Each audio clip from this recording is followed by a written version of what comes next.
Puji Tuhan, selamat siang Bapak Ibu Saudara-saudara semua yang saya kasih dalam Kristus. Welcome di gathering di Common Church ini bersama-sama, kita bersama-sama memuji menyembah Tuhan. It's good to have you all here.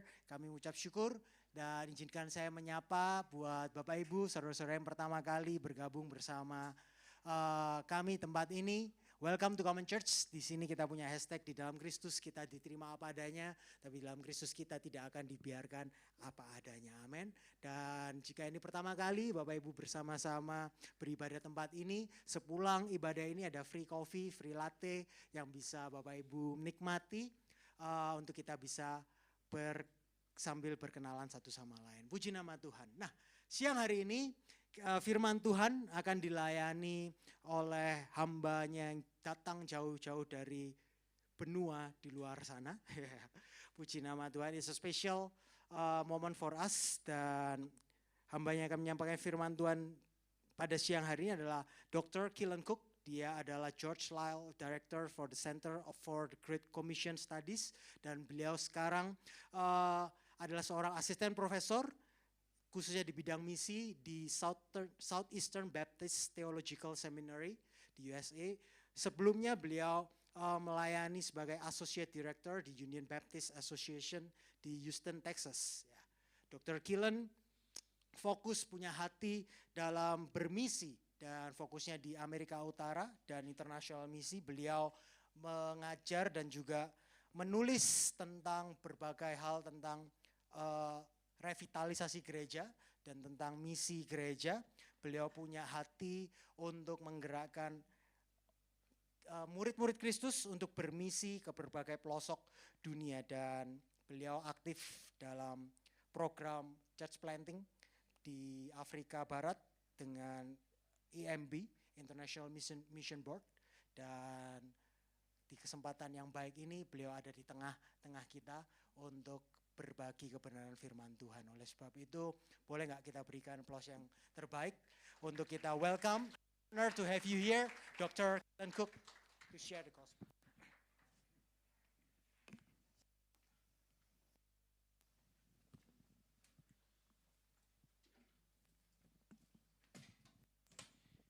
Give me just a second to get set up and established here.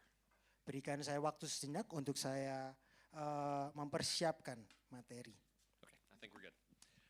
All right, first off, let me say thank you so very much for letting us join you all for corporate worship today. Pertama-tama izinkan saya mengucapkan terima kasih kepada saudara-saudara mengizinkan kami untuk dapat beribadah bersama-sama dengan saudara-saudara semuanya. It is a joy for us to get to spend time with believers, with Christians from around the world, and this is one of those great opportunities. Adalah sebuah sukacita yang sangat besar bagi kami untuk dapat bersama-sama beribadah bersama saudara seiman di berbagai macam negara, dan saat ini kami bersama-sama dengan saudara di tempat ini. It's a special thing what the gospel does for people from all over the world. Adalah sebuah anugerah untuk sebagai saudara seinjil untuk kita beribadah bersama. Those of us who are children of the King in America and you who are children of the King here in Indonesia. Kita anak-anak Allah yang ada di Amerika dan saudara-saudara yang adalah anak-anak Allah yang ada di Indonesia. Can join together in a moment like this and see what heaven will one day be like. Dapat bersama-sama beribadah di satu tempat ini sebagai gambaran tentang apa yang akan kita miliki di masa depan nanti. And so we thank you for letting us join you today. Dan saya mengucap syukur Bapak saudara-saudara mengizinkan kami untuk kami dapat beribadah bersama-sama dengan saudara-saudara semuanya. I also want to bring you greetings from our institution, our seminary in the United States. Saya juga membawa greeting. What is that? Salam ya, salam dari seminari di mana saya melayani. Yeah. And from our churches there as well. They send you all greetings. Dan juga dari tempat gereja saya melayani, mereka memberikan salam untuk saudara-saudara semuanya.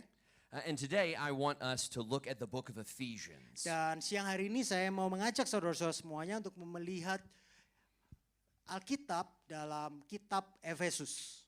So if you have your Bible with you, go ahead and take it out or turn it on and scroll with me to Ephesians chapter 6. That's where we find ourselves today. Jika saudara-saudara membawa Alkitab saudara, Saudara dapat membuka Alkitab saudara dan membuka kitab Efesus pasal yang ke-6. All right, and if you walk through the letter of Ephesians, Jika saudara menelusuri surat Efesus, the Apostle Paul, he wrote the letter, right? He takes you on this beautiful journey. Rasul Paulus yang menulis surat Efesus itu membawa saudara dalam sebuah perjalanan yang sangat indah. In chapters 1, 2, and 3, we see God's great plan for all that he has made. Dalam pasalnya yang pertama, kedua, dan ketiga, kita dapat melihat rencana Allah yang indah bagi semua ciptaannya. Paul tells us that God chose us. Paul memberitahu kita bahwa Tuhan memilih kita. We were dead in our sins, but he made us alive. Kita dulu mati, tapi sekarang kita hidup. He took people from different tribes and nations and he made them one family. Dia mengambil berbagai orang dari berbagai macam suku, ras, kaum, dan bangsa dan menjadikan mereka satu keluarga. In chapter 2, it tells us that we who were foreigners or strangers have now been brought near. Di pasal yang kedua, Paulus berkata bahwa kita yang dulunya orang asing dan pendatang sekarang dibawanya menjadi dekat. We've been made citizens of God's kingdom. Kita sekarang adalah warga kerajaan Allah. And then in chapters 4 and 5, Paul tells us how to live. Di pasal yang keempat dan kelima, Paulus memberitahu kita bagaimana kita harus hidup. Because we are God's family, we must love one another. Karena kita ini adalah satu keluarga Allah, kita seharusnya hidup saling mengasihi. We must have peace in our homes. Kita harusnya memiliki damai sejahtera di dalam rumah kita. But then we come to chapter 6. Tapi kemudian kalau kita lompat ke ayat pasalnya yang ke-6, And in chapter 6, the mood changes. dapat dirasa bahwa tiba-tiba suasananya berubah. So imagine with me, you are walking a peaceful road, and then the sun is shining. It's a beautiful day. It's a wonderful walk. Bayangkan saudara-saudara berjalan bersama saya di jalan yang tenang, matahari sedang bersinar dengan cerah. But as you are walking, the sky turns dark. Tapi tengah perjalanan itu tiba-tiba langit, You hear thunder in the background. It shakes the ground. ada kilat, ada guntur, And out of nowhere, a storm is here. dan tiba-tiba badai itu datang di tengah-tengah perjalanan kita. This is the way it feels when you get to Ephesians 6, verse 10. Inilah suasana yang seharusnya kita alami ketika kita membaca Efesus pasalnya yang ke-6. He tells us that life is not just a peaceful walk. Paulus memberitahu kita bahwa hidup ini ternyata bukan perjalanan yang damai. Life is war. Hidup adalah peperangan. And we are in battle.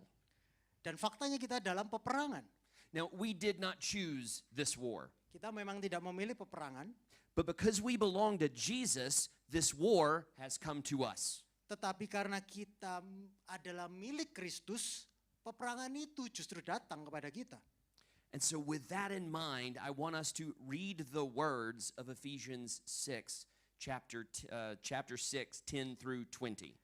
Nah, setelah kita mengenal konteks Efesus pasal yang ke-6 ini, saya mau kita membaca Efesus pasalnya yang ke-6 ini, ayatnya yang ke-10. Do you want me to read it in English and translate, or do we want to have someone read it out loud? Someone read it out loud. That sounds better. Yes. Yeah, that's better. Saya bacakan ya. Efesus pasalnya, Yeah. Ephesians 6 verse 10. 10 through 20. So that 10 verses there. Oke. Mari kita baca Efesus pasalnya yang ke-6 ayat 10 sampai 20. Saya akan membacakan buat Bapak Ibu Saudara. Efesus pasal 6 ayat yang ke-10. Akhirnya hendaklah kamu kuat di dalam Tuhan, di dalam kekuatan kuasa-Nya. Kenakanlah seluruh perlengkapan senjata Allah, supaya kamu dapat bertahan melawan tipu muslihat iblis.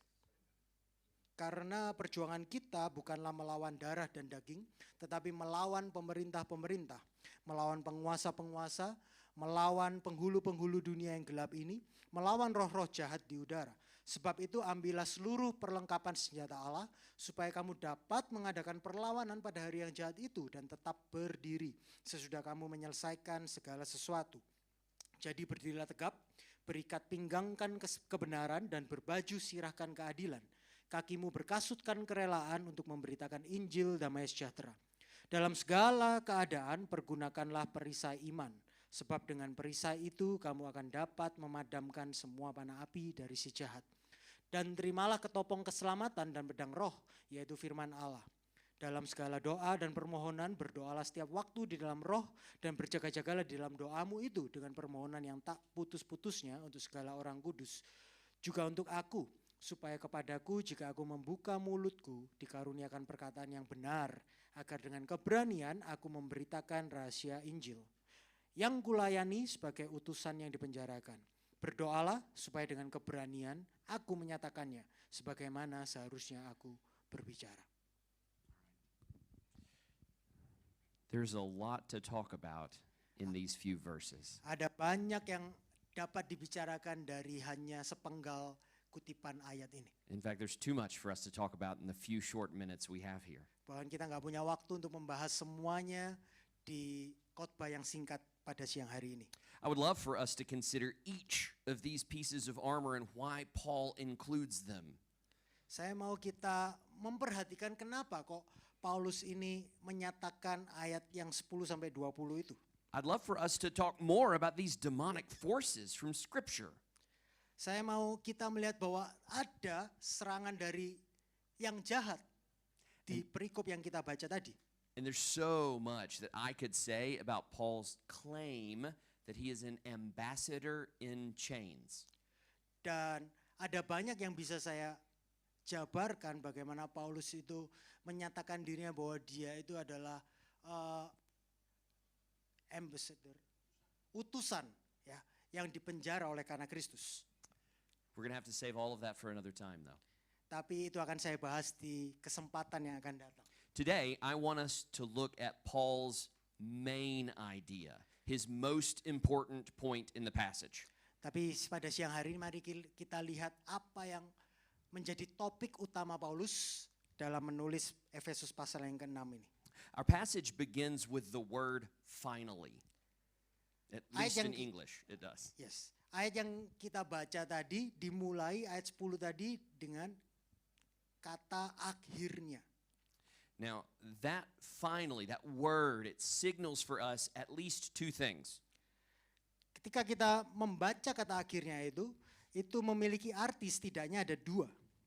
First, it shows us that all Paul has been explaining in his letter, it leads up to this point. Arti yang pertama adalah berarti apa yang Paulus katakan sebelum kata akhirnya itu akhirnya mencapai kesimpulannya di ayat yang ke-10 itu. Yeah, so with this word finally, Paul is saying, sit up and pay attention. Dengan kata akhirnya itu Paulus ingin menyatakan kepada pembacanya, duduk dan dengarlah. That's right. Focus on what I'm about to say. You need to know this. Fokus dan dengarlah. Kalian penting untuk mengetahui hal ini. So that's one thing. Itu adalah hal yang pertama. The second thing, Hal yang kedua, the Greek word here, the original word, it has additional meaning to it. dalam bahasa aslinya, bahasa Yunani, kata akhirnya ini memiliki artian selanjutnya. It could actually be translated from now on or until Christ returns. Dalam bahasa aslinya, kata akhirnya ini dapat memiliki arti mulai dari sekarang atau sampai nanti Kristus datang. So until Christ returns, Sampai akhirnya Kristus datang, we find ourselves members of a kingdom at war. kita mendapatkan diri kita sebenarnya adalah anggota kerajaan Kristus yang sedang di dalam peperangan. And this is where we find ourselves today. Dan itulah keadaan posisi kita saat ini. And Paul gives us some life-saving advice. Dan Paulus memberikan kepada kita sebuah He, te- nasihat yang akan menyelamatkan kehidupan kita. he tells us that those of us who find ourselves on this battlefield, Bagi kita yang berada di peperangan ini, he tells us the secret to making it through the battle. Paulus memberikan kepada kita rahasia untuk kita dapat melewati peperangan ini. The main idea of our passage this morning is simple. Ide utama dari ayat bacaan kita ini sangat simpel sebenarnya. In fact, it's so simple it should surprise us. Begitu simpel sehingga itu seharusnya membuat kita terkejut. Paul's main point is simply this: Ide utama Paulus adalah ini, stand. berdiri. That's it. Stand. Berdiri, hanya itu. I think Paul summarizes his whole idea well in verse 13. Paulus merangkum ide utamanya itu di ayatnya yang ke-13. Here he tells us to take up the full armor of God. Dia berbicara kepada kita untuk kita ini mengambil seluruh perlengkapan senjata Allah. So that you may be able to resist in the evil day. Supaya kamu dapat mengadakan perlawanan pada hari yang jahat itu. And having prepared everything, Dan setelah mempersiapkan segala sesuatunya, to take your stand. dan setelah mengambil seluruh perlengkapan senjata Allah itu, kita tetap berdiri. Paul's point is so clear in this passage, it is impossible to miss. Poin Paulus sangat amat jelas sehingga tidak perlu diinterpretasikan lain-lain lagi. In the Bible, often we can tell how important an idea is by how many times we see the word in the passage. Kalau kita membaca Alkitab, kita bisa tahu apa yang ditekankan oleh penulis sebuah kitab itu dengan melihat pengulangan dari kata yang sama yang dituliskan. In this passage, Paul tells us to stand not once, not twice, not 3 times, Di but 4 times. Di perikop ini kita dapat melihat bahwa Paulus menulis kata berdiri bukan hanya sekali, bukan hanya 2 kali, bukan hanya 3 kali, tetapi 4 kali Paulus menulisnya.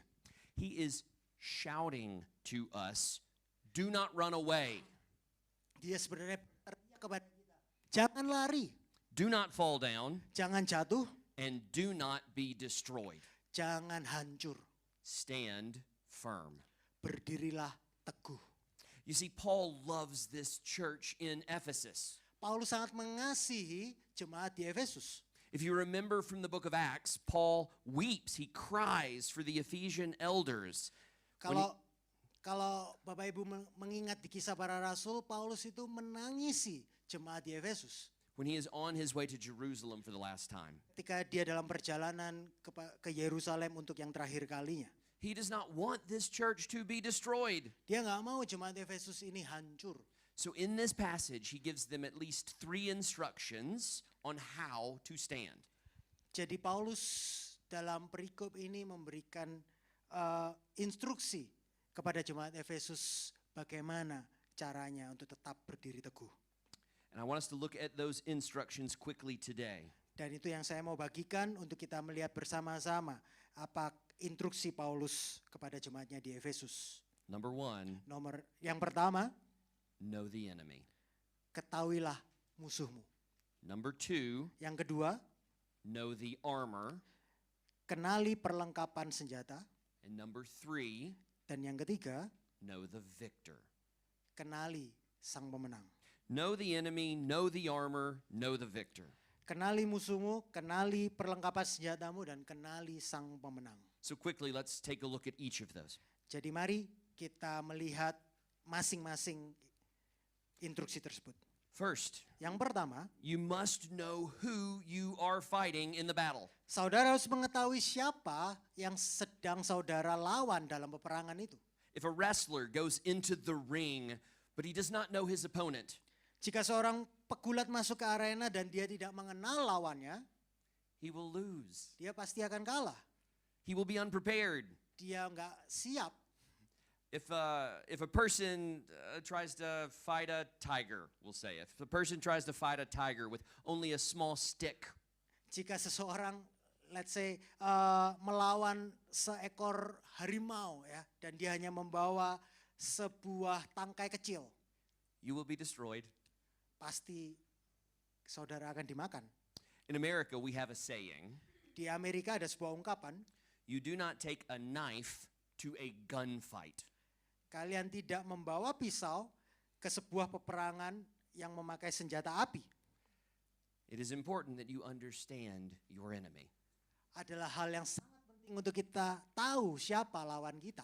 And Paul here tells us who the enemy is. Dan Paulus di sini mengungkapkan siapa lawan kita. In verse 11, he says, we fight against the schemes of the devil. Di ayat 11 Paulus menyatakan bahwa kita berperang melawan tipu muslihat iblis. Our enemy is the devil, Musuh kita adalah iblis. the accuser of the brethren, Dia penipu, the liar. dialah pembohong itu. He is the roaring lion who prowls around seeking who he will devour. Dialah singa yang mengaum-ngaum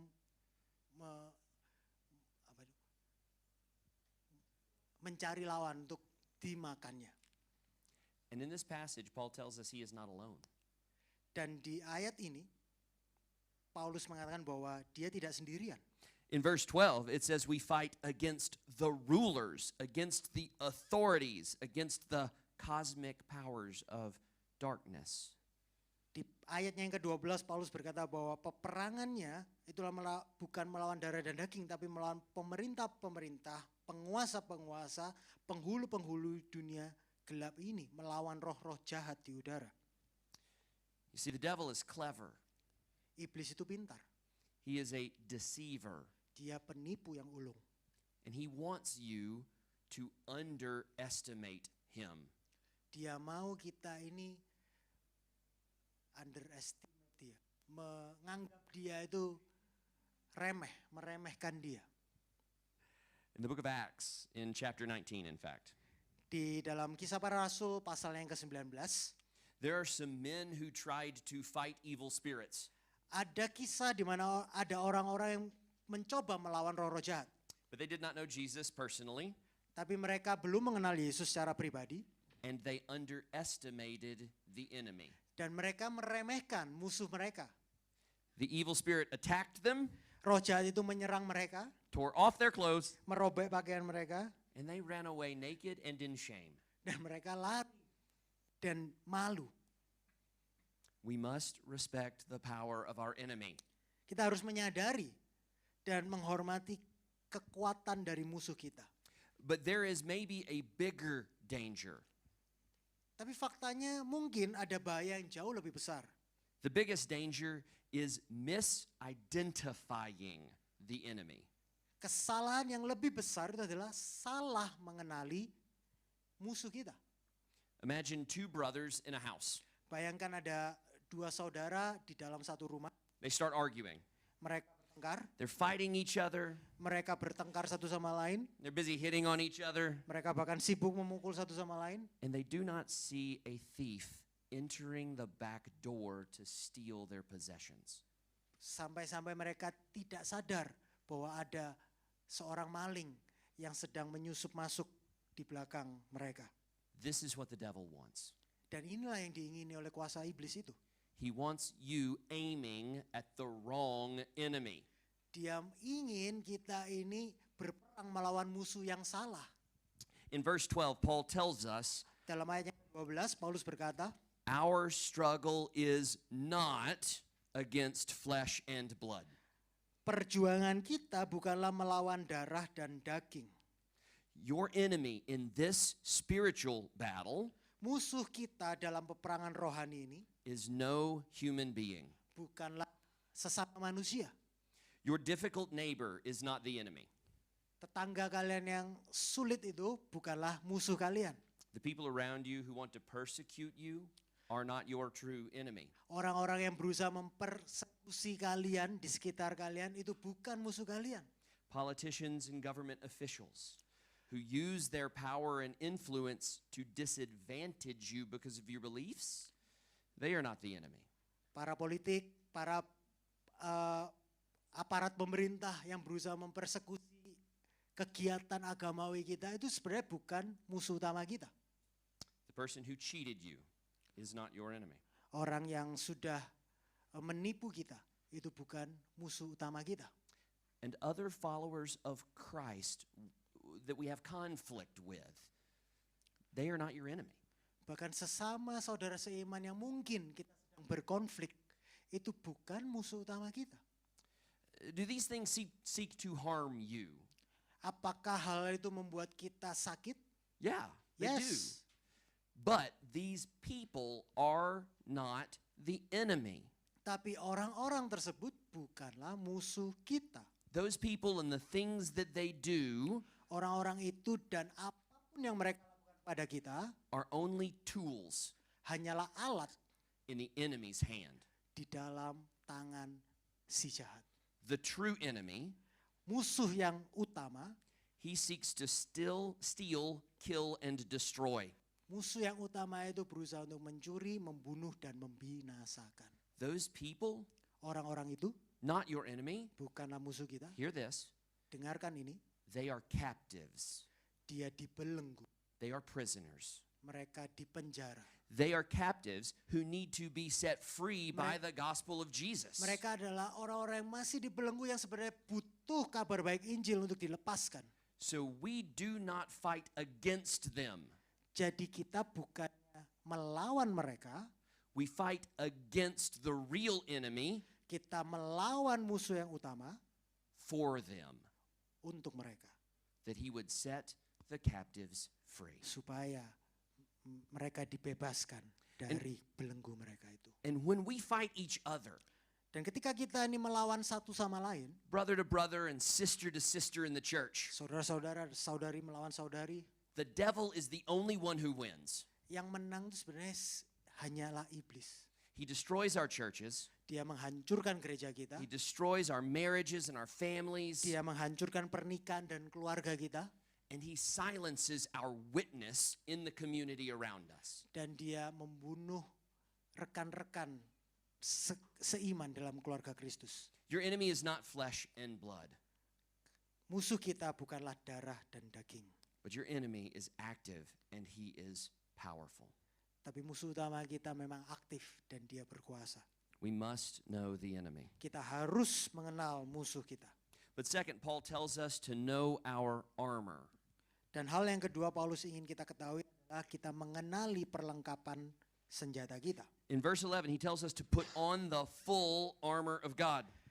Kalau saudara lihat ayat 11, Paulus memberitahu kita untuk mengenal perlengkapan senjata kita, mengenakan seluruh perlengkapan senjata kita.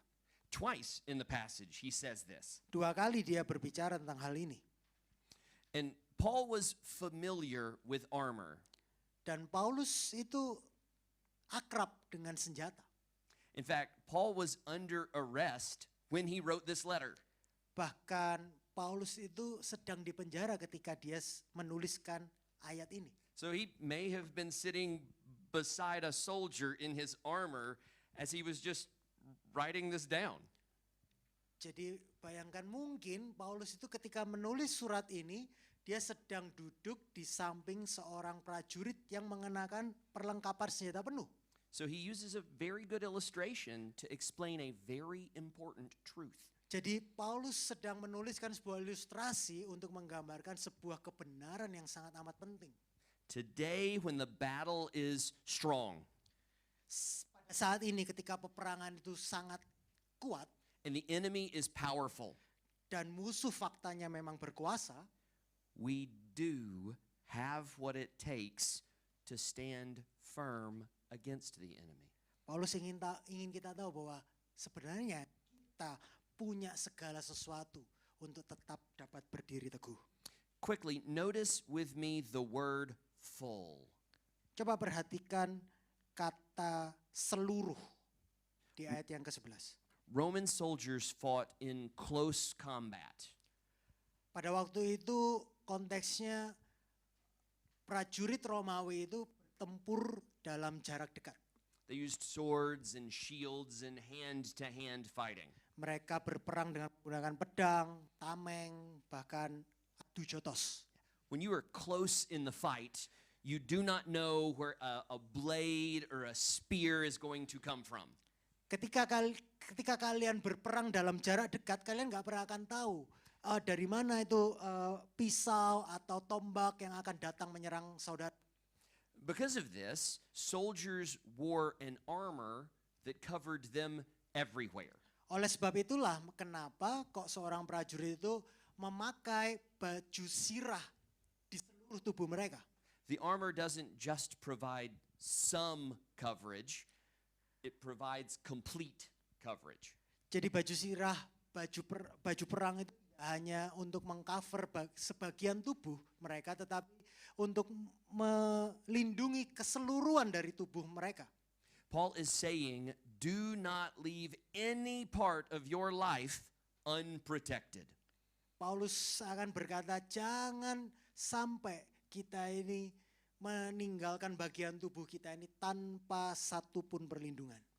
You cannot just protect your heart and leave your mind open to lies. Kalian, saudara, gak dapat hanya melindungi hati saudara, tapi membiarkan mata saudara tidak dilindungi. You need the full armor, the belt, the breastplate, the shoes, the shield, the helmet, the sword, all of it. Saudara-saudara memerlukan semuanya perlengkapan senjata Allah itu, baik itu ketopong, baik itu perisai, baik itu pedang, semuanya.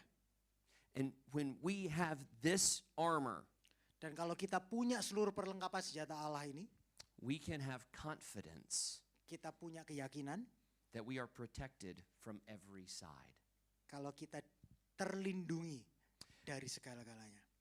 But there's something even more beautiful about this armor. Tapi ada satu hal yang indah mengenai perlengkapan ini. More important than the style of armor Lebih penting dari hanya tampak luarnya saja, is the one to whom the armor belongs. tetapi dari mana perlengkapan senjata ini berasal. This is no regular armor. Ini bukan perlengkapan senjata yang umum. Whose armor is this? Ini perlengkapan senjata siapa? The text calls it the armor of God. Teks bacaan kita mengungkapkan, Paulus menulis bahwa ini adalah perlengkapan senjata Allah. It belongs to him. Artinya ini milik Allah. Paul here is referencing a passage back in the Old Testament. Dan Paulus sebenarnya mengungkapkan sebuah pasal di Perjanjian Lama, In Isaiah chapter 59, yaitu Yesaya pasal 59. the prophet describes God as a mighty warrior. Nabi Yesaya menggambarkan Allah itu sebagai seorang pejuang perang. And in this passage, this mighty warrior God looks out and he sees there is no justice. Dan dalam Yesaya itu Nabi melihat bahwa sang pejuang peperangan ini melihat bahwa tidak ada keadilan di dunia ini. And the Lord is offended. Dan Allah merasa diserang. And so it says, Isaiah says that the Lord was amazed that there was no one interceding. Dan Allah melihat dunia dan menyatakan bahwa kok tidak ada satu orang pun yang berusaha menegakkan keadilan. So the warrior God takes his own arm to bring salvation. Dan pejuang yang dari Allah ini akhirnya mengambil pedangnya sendiri dan menegakkan keadilan. And then Isaiah goes on to say that God stands up and he puts on his armor. Dan Yesaya menggambarkan bahwa pejuang dari Allah ini mengenakan seluruh persenjataannya untuk menegakkan keadilan. And in this armor he is wearing the righteousness, or he is wearing righteousness as a breastplate. Dan pejuang ini mengenakan kebenaran sebagai pelindung dada mereka, dia. And he Dan- puts on his helmet of salvation. Dan dia mengenakan ketopong keselamatan di kepalanya. You can see here that Paul is talking about that armor. Dan di Efesus pasal 6 kita dapat melihat bahwa Paulus itu merefer perlengkapan yang dikenakan oleh pejuang yang ditulis oleh Nabi Yesaya. So this is no ordinary armor. Jadi ini bukan hanya perlengkapan senjata pada umumnya. This armor is the very armor of the Lord God Almighty. Ini adalah perlengkapan yang adalah milik Allah sendiri. This armor was made by God Perlengkapan senjata ini dibuat oleh Allah and it is given by God who is mighty to save. dan diberikan oleh Allah yang berkuasa menyelamatkan. Paul is doing something very special here. Paulus mengungkapkan sebuah hal yang sangat amat istimewa di sini. He is saying that the warrior God of Isaiah Paulus berkata bahwa pejuang yang dituliskan oleh Nabi Yesaya takes off his own armor melepas pakaian perangnya and gives it to us. dan memberikannya kepada kita. Paul is telling us something amazing. Paulus berusaha menyatakan hal yang luar biasa bagi kita. God does not just give us any soldier's uniform. Tuhan tidak sedang memberikan kepada kita pakaian perang biasa. God gives us his very own armor. Allah sedang memberikan pakaian perangnya sendiri kepada kita. He gives us his truth. Dia memberikan kepada kita perlengkapan perangnya dia. He gives us his righteousness. Dia memberikan kepada kita kebenarannya. He gives us his peace. Dia memberikan kepada kita kedamaiannya. This is the great news of the Christian life. Dan inilah kabar baik dari kekristenan. Our enemy is truly great, Musuh kita memang berkuasa, but we can stand confident that we are protected. tapi kita bisa dengan yakin percaya bahwa kita baik-baik saja. The warrior God has given us his armor. Pejuang yang dari Allah sudah memberikan kepada kita pakaian perangnya. What better protection and defense? Apakah ada perlindungan yang lebih baik? There is none like the armor of God. Bukankah perlengkapan senjata yang dari Allah ini adalah yang terbaik? But this raises an important question for us. Tapi ini mungkin mengungkapkan pertanyaan bagi kita. How do we put it on? Bagaimana kita mengenakannya?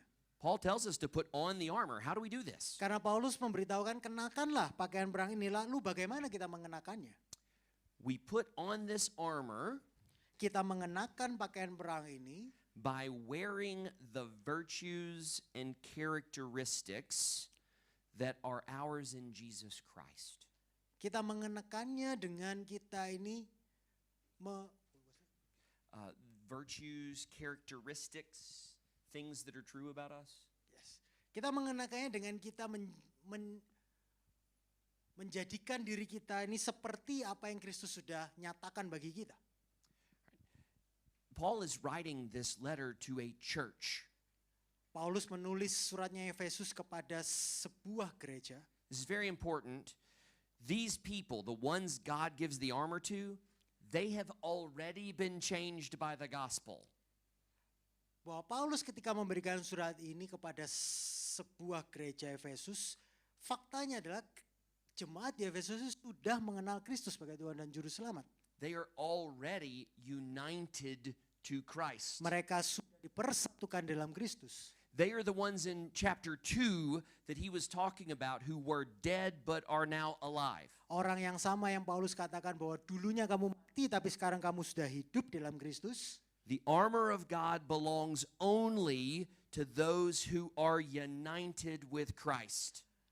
Perlengkapan senjata Allah ini hanya tersedia bagi kita yang sudah ada dalam Kristus Yesus. And because of our union with Christ, Dan we can really put on this armor.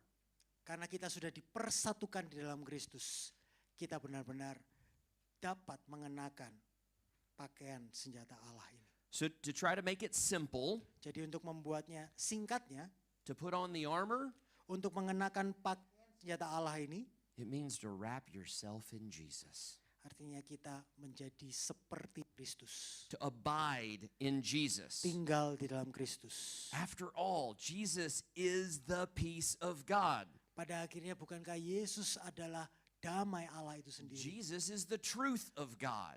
Yesus adalah kebenaran Allah.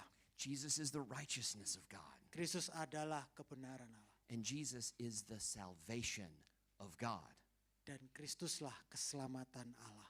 So we come close to him Jadi kita mendekatlah kepada Dia. and we hide ourselves in him. kita bersembunyi dalam Kristus. So when the devil looks at you, Sehingga ketika si jahat itu melihat saudara, what does he see? apa yang mereka lihat? Does he see one clothed in God's truth?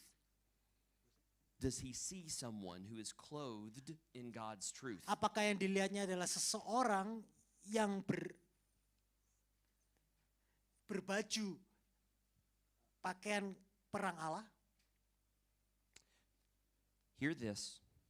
The nearer we draw to Jesus, Dengarkan ini, semakin kita dekat dengan Allah, the more we are clothed with the Lord's armor. semakin kita dengan Kristus, semakin kita ini berbaju sirahkan kebenaran Allah. So we must know the enemy and we must know the armor. Jadi kita harus mengenal musuh kita dan kita mengenal perlengkapan senjata kita. And finally and quickly, I want us to look at the last point. We must know the victor. Dan poin yang terakhir bahwa kita harus mengenali sang pemenang. We must know who wins this battle. Kita harus mengenal siapa yang memenangkan peperangan ini. Look at verse 10 at the very beginning again. He starts this way. Mari kita lihat kembali ayatnya yang ke-10. Paulus memulai dengan Be strengthened by the Lord jadilah kuat di dalam Tuhan and by his vast strength. dan di dalam kekuatan kuasanya. We do not stand in our own power. Kita nggak berdiri dengan kekuatan kita sendiri. We are weak. Kita lemah. The victory belongs to the Lord. Kemenangan itu milik Allah. We can only stand in his strength Kita hanya dapat berdiri di dalam kekuatannya and wearing his armor. dan mengenakan pakaiannya. If I try to fight the devil with my own intelligence, I will Kalau lose. kalau saya berusaha untuk memerangi iblis, si jahat itu dengan kekuatan kepintaran saya sendiri, saya pasti kalah. If I try to fight him with my own willpower, Kalau saya mau Fail. berusaha untuk melawan mereka dengan kemauan saya sendiri, saya juga pasti akan kalah. but this battle, it belongs to the Lord. Tapi peperangan ini adalah milik Tuhan. And that's why Paul ends where he ends. Oleh sebab itulah kenapa kok perikop yang kita baca itu diakhiri Paulus dengan He ends with prayer. diakhiri dengan doa. Prayer connects us to the commander. Doa itu menghubungkan kita kepada yang pemimpin kita. Prayer brings power of heaven down to earth. Doa itu membawa kekuatan surga ke bumi. And as we close, I want us to consider Paul's last request. Dan saat saya mau mengakhiri khotbah ini, saya ingin perhatikan permintaan terakhir Paulus. Not only does he tell this church to pray, Paulus tidak hanya meminta jemaat Efesus untuk berdoa, he asks them to pray for him. tapi dia meminta jemaat Efesus untuk mendoakan Paulus. But I want you to notice what he asks for prayer for. Tapi mari kita perhatikan apa yang Paulus minta jemaat Efesus untuk doakan. In the midst of this war, Paul's mind is on the gospel. Dalam situasi perang ini, pikiran Paulus hanya tertuju kepada Injil. He sees what it means to be a real soldier in this battle. Dia melihat dengan jelas apa itu artinya menjadi seorang pejuang. So if you leave this sermon today with anything, Jadi kalau kalian pulang tempat ini, kalian gak ada apa yang kalian ingat ini. leave it with this. Ingat ini, We are strengthened by the gospel, kita dikuatkan oleh Injil, but we are strengthened for the gospel. tapi di saat yang sama kita dikuatkan untuk Injil. You see in the passage, the gospel prepares our feet. Kalian lihat di perikop yang kita baca, kita dikuatkan oleh Injil. And we're told it's a message we must proclaim. Dan itu adalah pesan yang juga kita harus beritakan. Paul asks for prayer because he is in jail for telling people who worship false gods about Jesus. Paulus berada di penjara karena dia Paul asks for prayer because he's in jail, because he's been telling people about Jesus. Paulus faktanya ada di penjara karena dia itu memberitakan Kristus kepada orang-orang yang tidak mengenal Kristus. But Paul he doesn't ask for prayer for his safety or his comfort. Tapi doa Paulus bukannya meminta untuk jemaat Efesus berdoa supaya dia dibebaskan dari penjara. He doesn't even ask for prayer to get out of jail. Dia bahkan satu pun tidak ada doa yang meminta jemaat Efesus untuk berdoa supaya Paulus dibebaskan dari penjara. Paul asks that they will pray Paulus meminta jemaat Efesus untuk berdoa that he is bold supaya dia berani to speak the gospel to people that have not accepted it. untuk terus memberitakan Injil kepada orang-orang yang belum mengenal Kristus. What Paul asks this church is my prayer for you. Apa yang Paulus minta kepada jemaat di Efesus adalah permintaan yang sama yang saya mau minta kepada saudara-saudara semua siang hari ini. That you would be bold enough to speak out the gospel to those around you as you should. Supaya saudara-saudara juga mempunyai keberanian yang sama untuk memberitakan Injil kepada saudara-saudara yang belum mengenal Kristus. So as we close, let me pray for you these words. Dan di akhir khotbah ini saya mau berdoa buat saudara-saudara semua. God, we thank you for the gospel. Tuhan, kami bersyukur untuk Injil-Mu. God, we thank you that it unites us to Christ. Kami bersyukur kalau Kau mempersatukan kami Lord, dengan Kristus. we were dead but are alive. Kami yang dulunya mati tapi sekarang kami hidup. And God, you have given us your very own armor. Dan Kau sendiri memberikan kepada kami seluruh perlengkapan senjata-Mu. You have given us the power Engkau memberikan kepada kami kekuatan and the protection dan perlindungan to walk into this battle untuk berjalan di dalam peperangan ini, for the souls of those people around us. untuk jiwa-jiwa orang-orang yang ada di sekitar kami. Now, God, as Paul asked for prayer, I ask you, Seperti Paulus minta jemaat untuk berdoa, saya juga mau berdoa. make us bold. Buat kami semuanya berani. Make us ambassadors for you. Buat kami adalah utusan-utusan bagi Engkau. Give us eyes to see the people around us Buka mata kami untuk kami dapat melihat orang di sekitar kami who are worshiping other gods, yang masih menyembah Allah-Allah yang lain, who need to know the name of Jesus, yang membutuhkan pengenalan akan Engkau, and need to know that there is only one name under heaven by which we can be saved. yang membutuhkan pengenalan bahwa hanya ada satu Allah yang di mana kami dapat memperoleh keselamatan. God, I pray that you will give this church confidence. Tuhan, saya berdoa kiranya Engkau memberikan kepada kami semuanya keyakinan. Give them strength. Beri mereka kekuatan. Give them eyes to see around them. Beri mata untuk dapat melihat sekeliling mereka. And God, open their mouths to speak the gospel. Dan buka mulut mereka untuk mereka menyatakan Injil. And Lord, we ask all of this in the name that is above every name. Dan saya berdoa di atas segala nama. In the name of Jesus. Yaitu nama Tuhan Yesus Kristus. Amen and amen. Amen dan amin.